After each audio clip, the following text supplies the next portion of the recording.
लेके आए हैं एसक्यूएल।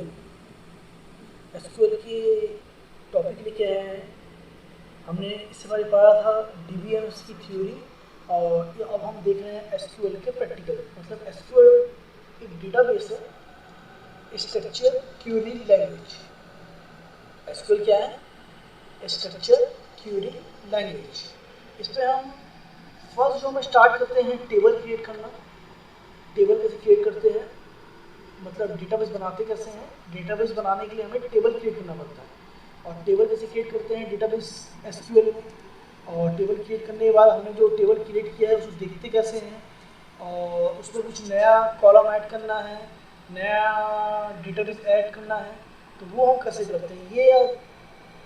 ये दो टॉपिक हम पढ़ने वाले हैं, एक डेटाबेस टेबल क्रिएट करना और एक टेबल में नया कॉलम ऐड करना। तो चलिए चलते हैं प्रैक्टिकल की ओर। एसक्यूएल डेटाबेस में structure Curie language of database of DBMS SQL. इस पर हम देखेंगे कि कैसे हम प्रैक्टिकल करते हैं, कैसे टेबल क्रिएट करते हैं, और कैसे हम टेबल क्रिएट करने के बाद अपने डेटाबेस को देखते हैं और नया कॉलम भी कैसे ऐड करते हैं। तो मेरे लेक्चर लास्ट तक बने रहिएगा, सीखने और समझने की कोशिश करिएगा और अच्छे से पढ़िएगा।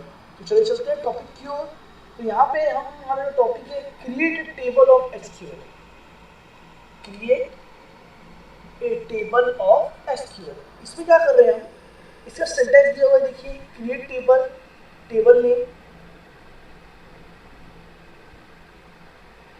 टेबल नेम, कॉलम नेम 1 से लेकर एन तक गया है, जहाँ तक आप कॉलम दे सकते हैं डेटा टाइप तक। ठीक है, मतलब 1 कॉलम, 2 कॉलम, 3 कॉलम, 4 कॉलम, जहाँ तक हम कॉलम दे सकते हैं वहाँ तक ये गया है। ठीक है, हम वहाँ तक अपने कॉलम को डिफाइन कर सकते हैं। इसके बाद है second SQL, create a table TMP. मतलब यहाँ पे हम अपना टेबल क्रिएट कर रहे हैं। यहाँ पे हमें क्या दिख रहा है, सिंटैक्स देखिए। Create table, table name, column name 1 से लेकर कॉलम नेम 1 तक डेटा टाइप्स। ठीक है, यहाँ पे हम टेबल क्रिएट कर रहे हैं एसक्यूएल में।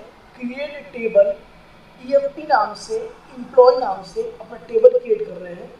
और ईएमपी नेम, नेम में क्या आता है, वैरचर। ठीक है, नेम में वैरचर आता है। ईएमपी एड्रेस, एड्रेस में वैरचर, और इस सैलरी में नंबर 10 लिए और ब्रैकेट को सिली करें। यहाँ पे जब नेम की बात होगी, जैसे नेम में हमारा कैरेक्टर आता है, जब कैरेक्टर की बात होगी तो वैरिएबल यूज कर लेंगे, कैर यूज कर लेंगे। और जैसी नंबर की बात होगी, डिजिट की बात होगी, तो हम नंबर यूज करेंगे। जैसे नेम ए से लेकर जेड तक का यूज हो रहा है, नेम जो यूज हो रहा है उस पर वैरकर आ जाएगा। और 1 2 3 4 डिजिट यूज कर रहे हैं हम नंबर के लिए, तो उसमें नंबर यूज हो रहा है। जैसे सैलरी नंबर में आती है, कैरेक्टर में नहीं आता है।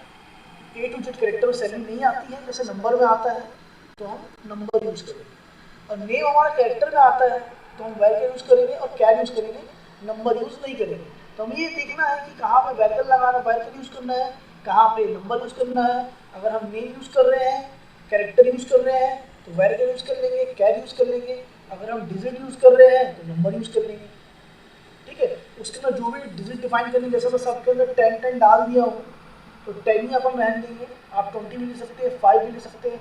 आपके ऊपर है कि आपकी लेंथ और आपका डिजिट कितना बड़ा है वो आप ले सकते हैं। ठीक है, ये आपके ऊपर है। कोई ऐसा डिफाइन नहीं है कि हम इतना ही लेना है। 10 ही, मैंने 10 लिया तो आपको भी 10 लेना है। आप 5 भी ले सकते हो, 20 भी ले सकते हो, डजंट मैटर। ठीक है, इसके बाद मैंने इंटर किया तो हमारा टेबल क्रिएट हो गया। इसके बाद मैंने इंटर किया तो हमारा टेबल क्रिएट हो गया। इसके बाद टेबल क्रिएट होने के बाद मैंने चेक किया, मुझे देखना है मैं टेबल कैसे क्रिएट हो रहा है। तो मैंने DESC डाला, EMP डालूंगा तो हमारा सारा डिटेल टेबल का दिख जाएगा। ठीक है, उसमें हमने एड्रेस लिया, नेम लिया, ये सारा शो हो जाएगा टेबल क्रिएट करने के बाद। एंड सेकंड में आते हैं altering the table. Altering table की सिंटैक्स क्या बोल रही है। अल्टरिंग टेबल यूज करते हैं नया कॉलम जोड़ने के लिए और पुराना कॉलम हटाने के लिए, मॉडिफाई करने के लिए। जैसे नेम है, नेम मैंने राज डाला, अब राज की जगह मेरे को कुमार करना है, तो मैं अल्टर टेबल का यूज करूँगा। नया ऐड करने के लिए, पिछला रिमूव करने के लिए, हटाने के लिए अल्टर टेबल। ठीक है, दूसरी सेंटेंस बोल रही है अल्टर टेबल, टेबल नेम डाला, अल्टर टेबल लिखा जो हमारा टेबल का नाम है, फिर टेबल नेम ऐड कॉलम 1 से लेकर डेटा 1 से लेकर कॉलम डेटा n तक।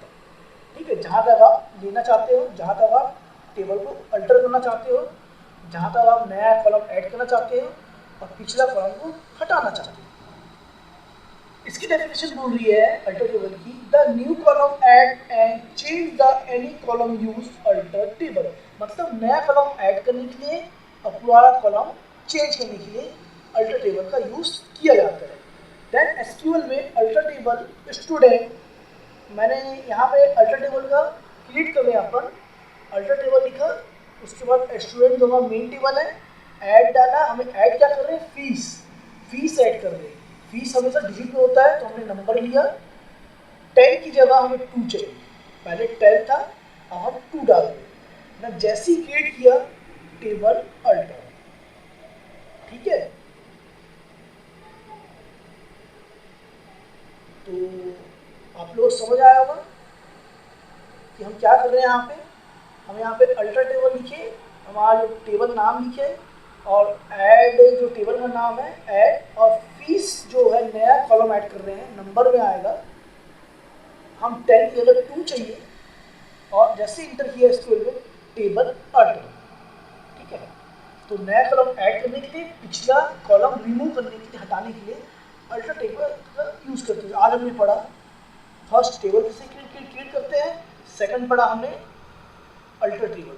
इसके बाद और भी टॉपिक लेके आने वाला हूँ मैं। हम एसक्यूएल यहाँ पे स्टार्ट कर रहे हैं, एसक्यूएल पढ़ने वाले हैं, तो मैं लेक्चर में लास्ट तक बने रहिएगा, सीखने की कोशिश करिएगा और समझने की कोशिश करिएगा। तो मिलते हैं नेक्स्ट लेक्चर में, तब तक keep watching and thank you.